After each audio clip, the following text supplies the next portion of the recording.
नमस्कार, भिवानी हलचल टीवी पर आपके साथ मैं हूं सुखवीर। आइए नजर डालते हैं आज की न्यूज हेडलाइंस पर। नेशनल हेल्थ मिशन से जुड़े कर्मचारी भूख हड़ताल पर।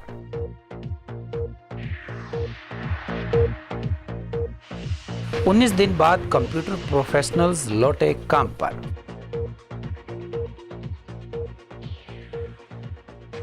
ग्रामीण सफाई कर्मचारियों ने वित्त मंत्री के आवास पर सौंपा ज्ञापन। तिरंगा यात्रा की तैयारी को लेकर भाजपा ने की बैठक। नंदीशाला सेवा दल के स्थापना दिवस पर दानी सज्जनों को किया गया सम्मानित।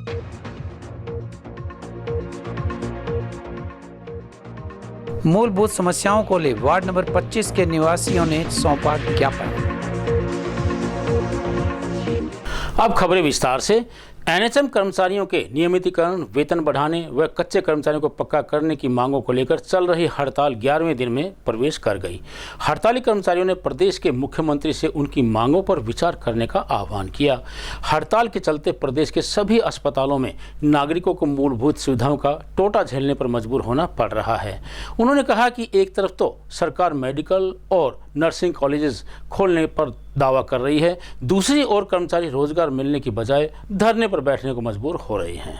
भिवानी के एनएचएम कर्मचारियों ने बताया कि अकेले भिवानी जिले के 550 के लगभग एनएचएम कर्मचारी अपने परिवार सहित धरने पर बैठ गए हैं। उनकी एक ही मांग है कि सरकार उन्हें नियमित किए जाने की पॉलिसी में शामिल करे।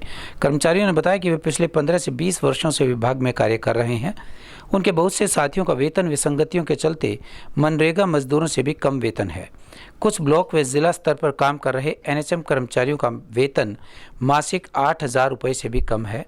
कर्मचारियों ने राज्य सरकार को चेताते हुए कहा कि यदि सरकार उन्हें नियमित किए जाने की पॉलिसी में शामिल नहीं करती है तो वे आने वाले चुनाव में वर्तमान भाजपा सरकार को वोट की चोट करके दिखाएंगे। गौरतलब है कि पिछले 11 दिनों से एनएचएम कर्मचारी धरने पर बैठे हुए हैं। 11वां दिन है, हम सब ने आज उपवास रख रखा है कि तब तक हम कुछ भी नहीं खाएंगे, हमारी मांगे अगर नहीं सुनी जाएगी तो। हम इतने दिन से हड़ताल पे बैठे हैं, क्या सरकार को दिख नहीं रहा कि हमारी बहन बेटी है वो बिल्कुल रोडों पे आ रही हैं और रोडों पे बैठी हुई हैं। इतने कर्मचारी हैं वो सारे बैठे हैं, जिससे सारी व्यवस्था है वो हॉस्पिटल की गड़बड़ा रही है। सरकार को कुछ भी दिखाई नहीं दे रहा। उधर से हमारी जो गर्भवती महिलाएं हैं उनकी मौत के बारे में हम सुन रहे हैं।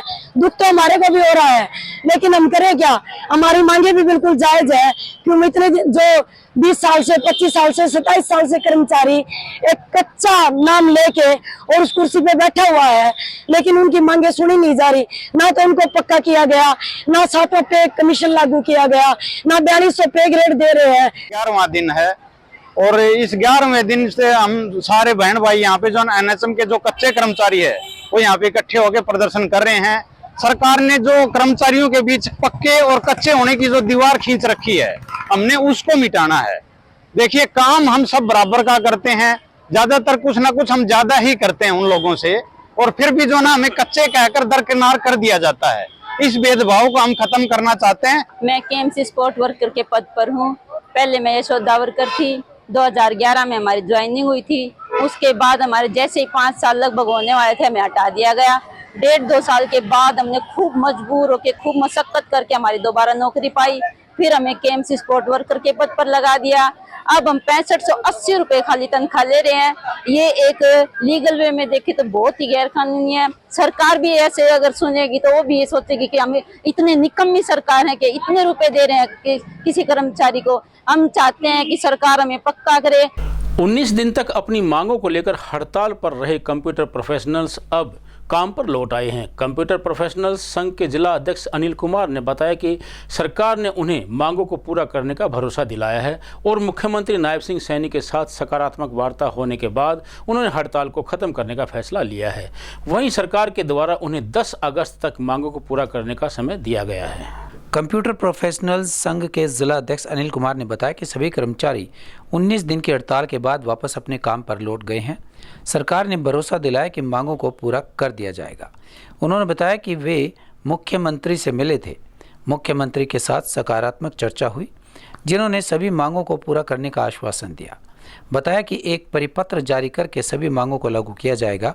कंप्यूटर प्रोफेशनल्स द्वारा सरकार को 10 अगस्त तक का समय दिया गया है। अगर सरकार द्वारा मांग पूरी नहीं की जाती है तो करनाल से राज्य स्तरीय बड़े आंदोलन की शुरुआत करेंगे। जो हमारा 19 दिन से स्ट्राइक का प्रोग्राम चल रहा था, ये हमारी हड़ताल हमने शनिवार को समाप्त कर दी है। हमारी जो मीटिंग विजेंद्रा जी के साथ हुई उसमें हमारा सकारात्मक रिजल्ट रहा और मुख्यमंत्री जी के साथ जो आखिरी दौर की वार्ता थी उसमें मुख्यमंत्री जी ने स्पष्ट तौर से चीफ सेक्रेटरी जी की मौजूदगी में ये बोल दिया है कि आपकी ये मांगे जायज़ हैं और इनको सरकार द्वारा बहुत जल्दी परिपत्र जारी करके मान लिया जाएगा और आप पर ये लागू हो जाएगा। मुख्यमंत्री जी के आश्वासन के बाद हमने यह स्ट्राइक ख़त्म कर दी है और अगर हमने 10 तारीख तक का समय दिया है, 10 तारीख तक अगर हमारी इन मांगों पर कोई अमल नहीं किया गया, कोई परिपत्र जारी नहीं किया गया तो 10 तारीख को करनाल में दोबारा से एक बड़ी मीटिंग करके प्रदेश स्तर की और आगामी आंदोलन की रणनीति तैयार की जाएगी। जैसे हमारी सीएम साहब से वार्तालाप हुई थी, सीएम साहब ने पूरा आश्वासन दिया है कि भी आपकी जो मांगे हैं 6 के 6 बिंदु आपके मान लिए गए हैं। और अब जैसे ही हमारी स्टेट कमेटी के आह्वान पर उन्होंने ये आश्वासन दिया है कि 10 तारीख तक आपकी सभी मांगे कंप्लीट करके बायलाज बना के आपको दे दिए जाएंगे। यदि उसके बावजूद भी यदि हमारी मांगे पूरी नहीं होती तो हम 10 तारीख को फिर से हड़ताल पर जाने की और करेंगे। जो हमारी 6 बिंदुओं की मांगे थी हमारी, जैसे DITS का सेंट्रलाइजेशन था, जॉब स्कोर था, HKR के साथी जितने DITS में डालने थे और जो हमारी पेंशन वगैरह की थी वो सभी की सभी जो हमारी मांगे थे वो मान ली गई है। 10 तारीख को हमारी स्टेट कमेटी की मीटिंग है। यदि उसमें सीएम साहब हमारी मांगों को कंप्लीट करके नहीं देते तो हमें मजबूरनवश दोबारा स्ट्राइक पे जाना पड़ेगा। ग्रामीण सफाई कर्मचारी यूनियन एवं ग्रामीण सफाई कर्मचारी संघ ने संयुक्त रूप से अपनी मांगों को लेकर सरकार के खिलाफ प्रदर्शन किया। यूनियन से संबंधित कर्मचारियों ने वित्त मंत्री JP दलाल को ज्ञापन सौंपकर उन्हें पक्का करने, वेतन में 3% सालाना बढ़ोतरी करने व सेवानिवृत्ति पर एक मुश्त 2 लाख रुपए सहायता देने की मांग की। वहीं उन्होंने ग्रामीण सफाई कर्मचारियों के लिए 26,000 रुपए मासिक वेतन लागू करने को कहा। लंबे समय से आंदोलनरत ग्रामीण सफाई कर्मचारियों ने प्रदेश भर के निर्धारित कार्यक्रमानुसार भिवानी में भी वित्त मंत्री JP दलाल के आवास पर मांग पत्र सौंपा।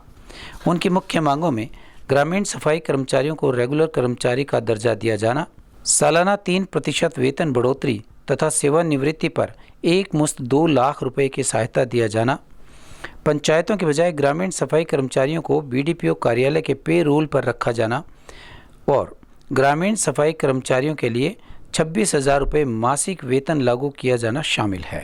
कर्मचारी संयुक्त एक मोर्चा बने यहाँ पूरा हरियाणा का स्तर पर, ग्रामीण सफाई कर्मचारी यूनियन हरियाणा, ग्रामीण सफाई कर्मचारी संघ हरियाणा, उनका ज्वाइंट प्रदर्शन आज मंत्री का आवास पर।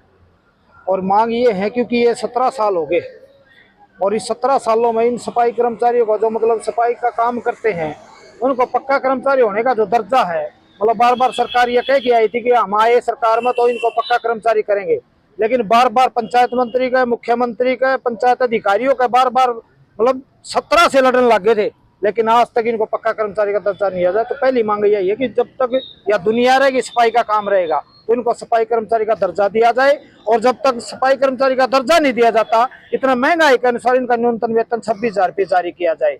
पेरोल पर इनका हाजिरी लागू हो। आज ऑनलाइन के नाम पर इनका बेकार प्रथा लागू कर रखी है। कोई रिटायरमेंट बेनिफिट नहीं है, कोई मजदूर कर्मचारी मर गया उसकी कोई गारंटी नहीं है। रोजाना की घटनाएं कोई सा अखबार उठा के देख लो, रोजाना सफाई कर्मचारी सीवरेज में और तमाम काम गलियों का काम करते हुए मर जाते हैं, लेकिन उस पर परिवार को कोई मुआवजा नहीं। वैसे कह रहे हैं कि हम 2 लाख रुपए का दे रहे हैं, लेकिन उस पर ऑनलाइन नहीं हो रहा। तो आज दिक्कत ही है क्योंकि अपना तो नजदीक है, कोट गाँव की बल्ला गुजर गई, कोई नहीं मिला। भिवानी जिले के संयुक्त मंच के नीचे दोनों यूनियन के साझा मंच का आज प्रोग्राम है और हम 17 साल से सारे सफाई कर्मचारी लग रहे हैं। हमारी जो भी मांग थी वो आज तक पूरी नहीं की है। मेन मांग है हमारे को पक्का करो।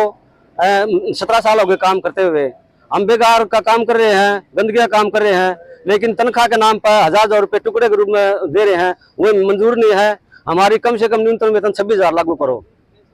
और जैसे हर उसको मौका दिया जा रहा है अभी उनको पक्का करने का। मतलब कच्चे कर्मचारियों को जिसे पक्का कर रहे हैं, हमारे को भी पक्का करो पॉलिसी बना के। 17 साल हो गए हमें, तो हमारे को भी पक्का करो, मेन मांग ये है। और जो ये ऑनलाइन हाजिरी का ये सिस्टम चला है, ये बिल्कुल गलत है, इससे हमारा शोषण होगा, इसको बिल्कुल बंद करो। और हमारे जो कर्मचारी जो गुजर गए एसग्रेशिया के तहत, उसी परिवार में से एक कर्मचारी को लगाया जाए और उसका जो भी बेनिफिट मिलता है वो दिया जाए। भाजपा कार्यालय में जिला अध्यक्ष मुकेश गौड़ की अध्यक्षता में पार्टी कार्यकर्ताओं की बैठक का आयोजन किया गया। इस अवसर पर उन्होंने 7 अगस्त को प्रदेश अध्यक्ष मोहनलाल बड़ोली के भिवानी आगमन पर तैयारियों को लेकर चर्चा की। वहीं उन्होंने कहा कि 11 से 13 अगस्त तक भाजपा युवा मोर्चा के द्वारा तिरंगा यात्रा निकाली जाएगी, जिसके लिए कार्यकर्ताओं की ड्यूटी निर्धारित की गई। 7 अगस्त को प्रदेश अध्यक्ष मोहनलाल बड़ोली के भिवानी आगमन की तैयारियों को लेकर बैठक में विचार विमर्श कर कार्यक्रम की रूपरेखा तैयार की गई। इसके उपरांत 11 से 13 अगस्त तक युवा मोर्चा के माध्यम से निकाली जाने वाली तिरंगा यात्रा को लेकर चर्चा की गई। जिला अध्यक्ष मुकेश गौड़ ने कहा कि जो कार्यकर्ता विधानसभा वाइज 7-7 दिन के लिए जो प्रवासी लगाए हुए थे और जिन जिन प्रवासियों ने विधानसभा वाइज 7-7 दिन के लिए विधानसभा में भ्रमण किया, हर बूथों पर हर शक्ति केंद्र प्रमुखों व हर कार्यकर्ता हर पन्ना प्रमुखों की बैठक लेकर सभी से विचार विमर्श किया गया। 7 तारीख को यानी कि परसों भारतीय जनता पार्टी के नवनियुक्त प्रदेश अध्यक्ष आदरणीय मोहनलाल बड़ोली जी का यहाँ पर स्वागत समारोह है, सम्मान का कार्यक्रम है। और विभिन्न कार्यक्रमों में पार्टी के कार्यकर्ताओं से विधानसभा सत्र पर अलग अलग 4 बैठकें भी उसी के साथ हैं। तो उनकी तैयारियों के निमित्त यहाँ पर हमारी कोर ग्रुप की बैठक थी, उसको लेकर के आज बैठना हुआ, उसी निमित्त आप लोगों से बातचीत। देखिए, पहली बात तो यह कि भारतीय जनता पार्टी 24 घंटे चुनावी मोड में रहने वाली पार्टी है, क्योंकि ये कैडर बेस्ड पार्टी है। तो हम कार्यकर्ताओं के आधारित पार्टी है, तो हम उसी हिसाब से काम भी करते हैं। पार्टी की जो संगठन की संरचना है वो केंद्र से लेकर के पन्ना प्रमुख तक हमारी कंप्लीट है। आज इस मीटिंग से पहले भी एक हमारी मीटिंग जो है प्रवासी कार्यकर्ता जो हमारे काम लगे हुए हैं, यहाँ पर पूर्णतः राष्ट्र निर्माण में कार्यकर्ता अपना योगदान देता है। कोई भी राजनीतिक संगठन में कोई भी व्यक्ति 1 साल के लिए, 2 साल के लिए, 3 साल के लिए, 2 महीने के लिए, 6 महीने के लिए एक वॉलंटियर के तौर पर काम करे, ऐसा किसी राजनीतिक संगठन में होता नहीं है। परंतु भारतीय जनता पार्टी में संभव है। हमने कुछ एक काम, क्योंकि घोषणा पत्र भारतीय जनता पार्टी जनता की आवाज़ बीच में है, तो हमने कार्यकर्ताओं को बूथ सत्र के ऊपर भेजा था। एक दिन का उनका प्रवास था, तो आज उसी की समीक्षा की बैठक थी। और विधानसभा स्तर पर हमने मंडल स्तर पर भिवानी जिले के अंदर 16 मंडल हैं 4 विधानसभाओं में, तो वो मंडल प्रभारियों की बैठक थी, जिसमें वो पूरे जिले का 912 बूथ है, 912 बूथ का डाटा हमारे पास एकत्रित हुआ है और वो हमने आज प्रदेश के अंदर भेजने का काम किया है। और ये दूसरी बैठक प्रदेश अध्यक्ष जी के स्वागत की बैठक। हमारे हरियाणा प्रदेश के यशस्वी हमारे अध्यक्ष माननीय मोहनलाल बड़ोली जी पूरे हरियाणा के हर जिले में जाकर जन संपर्क अभियान के तहत लोगों से मिल रहे हैं, उनसे बातें कर रहे हैं, कार्यकर्ताओं से 1 to 1 संपर्क करके उनकी बातें पूछ रहे हैं। और जो फिलहाल विधानसभा इलेक्शन है उसकी चुनावी तैयारियों को लेकर वो हर जिले में पहुंच रहे हैं। और इसी अभियान के तहत हमारे भिवानी जिले में 7 तारीख को माननीय अध्यक्ष जी आ रहे हैं। और इस अभियान के तहत एक बड़ी रैली, एक छोटी टोली की बैठक और एक किसी कार्यकर्ता के घर पे चाय का, ऐसे कार्यक्रमों की एक रचना की गई है। और साथ में आने वाले भविष्य में जो हमारे कार्यक्रम रहेंगे संगठन की तरफ से, जैसे हमारा 11 से 14 तारीख तक एक तिरंगा यात्रा रहेगी जो विधानसभा सत्र पे होगी। हमारी 4 विधानसभाओं में अलग अलग तिरंगा यात्रा निकाली जाएगी। जो जहां अच्छा जो शहरी विधानसभाएं हैं वहां पर पैदल भी, और जो ग्रामीण है वहां पर बाइक के द्वारा युवा मोर्चे की को ये काम दिया गया है। और सारी पार्टी का संगठन का सहयोग लेकर वो ये यात्राएं निकालेंगे, जिससे हमारे, क्योंकि ये महीना शहीदों की याद का महीना होता है और सभी घरों में एक बहुत अच्छा माहौल होता है कि हमारे देश के प्रति सम्मान का एक ये महीने को हम गिनते हैं। तो 15 अगस्त आने वाली है और उसी के से पहले ये कार्यक्रम किए जाएंगे। नंदीशाला के 2 वर्ष पूरे होने पर समारोह का आयोजन किया गया। समारोह में विभाग संघ चालक सत्यनारायण मित्तल ने सेवा दल के सदस्यों को सम्मानित किया और गौ सेवा आयोग द्वारा नंदीशाला के रजिस्टर्ड करने पर सदस्यों ने गौ सेवा आयोग के अध्यक्ष स्वर्ण गर्ग का आभार जताया। नंदीशाला सेवा दल के संस्थापक सदस्य अमित बंसल ने बताया कि अगर आप किसी भी नेक कार्य को सफल करने का इरादा रखते हैं तो भगवान भी आपका साथ देता है। इसका एक उदाहरण नंदीशाला सेवा दल है। 15 व्यक्तियों की एक छोटी सी टोली ने मिलकर एक शुरुआत की थी जो आज एक कारवां बन गई है। इस संगठन से लगभग 250 लोग जुड़े हुए हैं जिनकी मदद से आज व्यवस्थाएं ठीक हुई हैं। नंदीशाला सेवा दल द्वारा नंदीशाला में 2 वर्ष संपूर्ण होने पर स्थापना दिवस समारोह मनाया गया। कार्यक्रम का शुभारंभ विभाग संघ चालक सत्यनारायण मित्तल ने दीप प्रज्वलित करके किया। इस कार्यक्रम में नंदीशाला से जुड़े सभी दानियों को सम्मान पत्र देकर सम्मानित किया गया। गौ सेवा आयोग द्वारा नंदीशाला के रजिस्टर्ड करने पर सभी सदस्यों ने गौ सेवा आयोग के चेयरमैन स्वर्ण गर्ग का आभार प्रकट किया। वहीं इस अवसर पर शहर के अनेक गणमान्य व्यक्तियों व मातृशक्तियों और अनेक संस्थाओं के प्रतिनिधियों को सम्मानित किया गया। आज हुआ है, आज पहली बार आया हूँ। मैंने देखा कि कैसे हमारे समाज के लोग बढ़ चढ़ करके भाग ले रहे हैं। नंदीशाला जो कि यहाँ गायों का विकास नहीं होता था,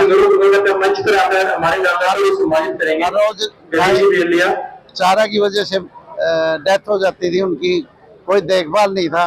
तो मुझे बहुत अच्छा लगा कि रमेश बंसल जी, अमित बंसल जी और ये सभी जो साथी लगे हुए हैं, इन्होंने आज इस मुकाम पर नंदीशाला को पहुंचा दिया है कि आने वाले समय में ये हरियाणा की बढ़िया से बढ़िया गौशाला में इसकी गिनती होगी। आज नंदीशाला सेवा दल को 2 वर्ष संपूर्ण होने के उपलक्ष्य में हमने स्थापना दिवस का यहाँ आयोजन किया और इस उपलक्ष्य में हमने जितने भी हमारे दानदाता हमारे साथ जुड़े हुए हैं देवन से, उनको हम यहाँ पे सम्मानित कर रहे हैं।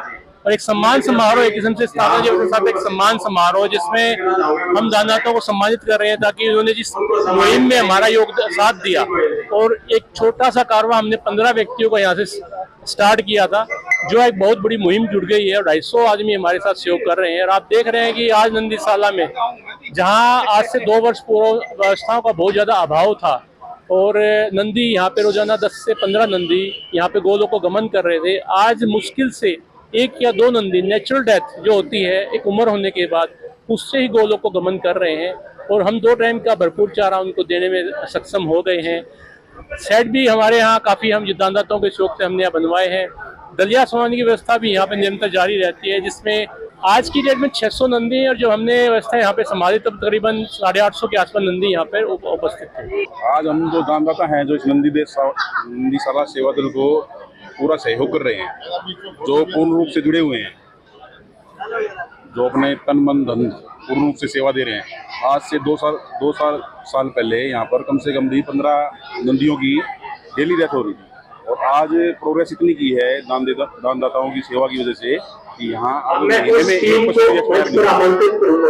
पेयजल, सीवरेज और बिजली की समस्या को लेकर वार्ड नंबर 25 के नागरिक पार्षद विनोद प्रतापति के नेतृत्व में उपायुक्त से मिले। उन्होंने बताया कि उनके वार्ड में बिजली की लटकती हुई तारों के कारण कभी भी कोई बड़ा हादसा हो सकता है। इस बारे में संबंधित अधिकारियों को अवगत करवाया जा चुका है। एक ज्ञापन सौंपकर उन्होंने उपायुक्त से समस्याओं को हल करने की मांग की।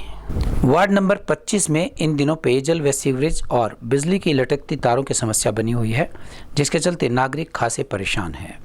ऐसे में इन समस्याओं के समाधान की मांग को लेकर वार्डवासी सोमवार को पार्षद विनोद प्रजापति के नेतृत्व में उपायुक्त से मिले और समाधान की मांग की।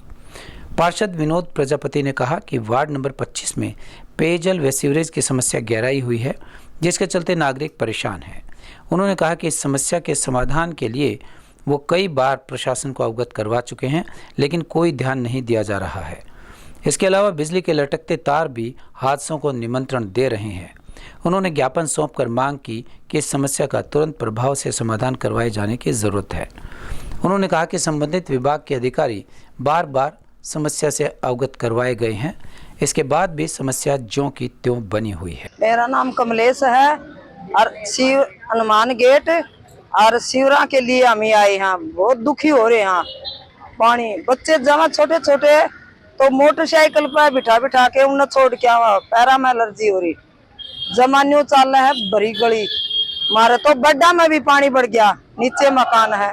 तो शिविर के लिए आए हैं, हमें शिविर के लिए आए हैं, इसकी सुनाई करेंगे तो ठीक है। हमने टाइम बता दो और पानी की समस्या हमारा 6 महीने हो गए पानी आए। मेरा नाम ज्योति है और मैं हनुमान गेट से हूँ और हमारे यहाँ सीवरेज की बहुत ज्यादा प्रॉब्लम है और सीवर ऐसे चल रहे हैं जैसे नाला या नदी ऐसे उफान पे चल रहे हैं और ऐसे बच्चों को स्कूल जाने में बहुत परेशानी होती है और बच्चे स्कूल जाते भी और आते भी और दोनों टाइम पानी भरा रहता है और बच्चों को अब तो पैरों में एलर्जी भी होने लगी और जो ये मौसम भी ऐसा है बीमारी का और बच्चों को डेंगू और मलेरिया होने का भी, जिससे बहुत ज्यादा परेशानी होती है और बच्चों को डेंगू या मलेरिया हो भी सकता है। ऐसे में कोई पता नहीं चलता किसी को कब क्या हो जाए, इसलिए हम चाहते हैं कि हमारे सीवरेज का जल्दी से जल्दी कोई समाधान हो। मैं विनोद कुमार, वार्ड 25 से नगर पार्षद। वार्ड में सीवरेज की और पानी की लाइन की और लाइट की बहुत ज़्यादा समस्या हो रही है। मैं पहले भी 3-4 दफ़ा एडीसी साहब से मिल चुका, पीछे डीसी दादरी पे था, उनसे भी मैं रिक्वेस्ट करके गया था और आज डीसी साहब से भी रिक्वेस्ट की है। जो मूलभूत सुविधाएं हैं पानी का, तो आदमी का जब दिन निकलता है तो पानी की जरूरत पड़ती है और पानी के बाद में सीवरेज की जरूरत पड़ती है। इन गलियों में जो ये आई हुई गलियों से, इन गलियों में इतनी समस्याएं हैं कि पैर रखने की जगह नहीं। रोज कर्मचारी को फोन करना, पिछले 10 दिन से रोज फोन करते हैं, रोज कर्मचारी आ जाते हैं, पट्टियां ला के चले जाते हैं। बार बार ये मेरे चक्कर काटते हैं, मैं यहाँ अधिकारियों के चक्कर काटता हूँ, समाधान कुछ होता ही नहीं है। अब एक खबर चलते चलते, हरियाणा विधानसभा के चुनाव अक्टूबर के अंत में करवाए जाने का अनुमान लगाया जा रहा है। टिकट के लिए मारामारी शुरू हो गई है। इस बार भाजपा से अधिक टिकटों की दौड़ कांग्रेस में है। कांग्रेस तो टिकटों के लिए आवेदन ले रही है, जिसकी अंतिम तिथि 10 अगस्त है। साथ ही भाजपा और कांग्रेस टिकट के लिए सर्वे करवा रही है। भाजपा का सर्वे पार्टी स्तर पर हो रहा है तो कांग्रेस 3 स्तर पर सर्वे करवा रही है। पहला सर्वे कांग्रेस की अधिकृत एजेंसी द्वारा करवाया जाएगा। इसके अलावा एक सर्वे भूपेंद्र सिंह हुड्डा की टीम कर रही है तो तीसरा सर्वे कांग्रेस के प्रदेश प्रधान उदय भान की टीम करेगी। टिकट वितरण के लिए कांग्रेस ने स्क्रीनिंग कमेटी का भी गठन किया है। कांग्रेस का पूरा फोकस है कि टिकट इस बार जिताऊ प्रत्याशी को ही दी जाए। इस बार कांग्रेस हर हालत में सत्ता हासिल करना चाहती है। प्रदेश में कांग्रेस के लिए जो राजनीतिक माहौल बना हुआ है उससे कांग्रेसी नेताओं के हौसले बुलंद हैं, लेकिन कांग्रेस के लिए सर्वे करने वाली एजेंसी के बारे में जो रिपोर्ट आ रही है वो चौंका देने वाली है। इन सर्वे एजेंसियों के प्रतिनिधि दावेदार नेताओं से न केवल फोन पर संपर्क साध रहे हैं बल्कि गोपनीय स्थानों पर उनसे मुलाकात भी कर रहे हैं। टिकट के दावेदार नेताओं को कहा जा रहा है कि सर्वे में उनका नंबर दूसरे या तीसरे स्थान पर है, इसे पहले स्थान पर लाया जा सकता है बशर्ते कि उनकी बात मान ली जाए। टिकट के कुछ दावेदार सर्वे में पहले नंबर पर होने के लिए एजेंसियों के प्रतिनिधियों की बात मान रहे हैं तो कुछ उन्हें नज़रअंदाज भी कर रहे हैं। सर्वे एजेंसियों के इस खेल का तब पता चला जब जीटी रोड पर करनाल के एक टूरिस्ट परिसर में एक ही समय 2 दावेदार सर्वे प्रतिनिधि से मिलने पहुंच गए। करनाल से कांग्रेस के टिकट के दावेदार इन दोनों नेताओं की सर्वे एजेंसी के प्रतिनिधि से हुई बातचीत के अंश जब आपस में मिले जुले नजर आए तो दोनों ने मिलने का समय निर्धारित कर लिया। एक प्रतिनिधि का समय शाम 4 बजे तय हुआ तो दूसरा वहां अचानक पहुंच गया, जिसे आप देखकर सर्वे एजेंसी के प्रतिनिधि हक्का बक्का रह गए। बाद में पता चला कि ऐसी शिकायतें बाकी कुछ जिलों से भी आई हैं। चर्चा है कि कांग्रेस इस मुद्दे को गंभीरता से ले रही है। और अंत में फिर से एक नजर आज की न्यूज हेडलाइंस पर।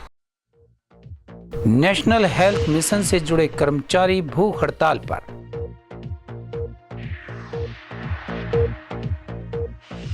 उन्नीस दिन बाद कंप्यूटर प्रोफेशनल्स लौटे काम पर।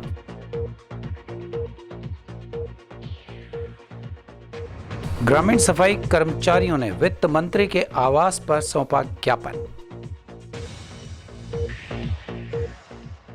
तिरंगा यात्रा की तैयारी को लेकर भाजपा ने की बैठक। नंदीशाला सेवा दल के स्थापना दिवस पर दानी सज्जनों को किया गया सम्मानित।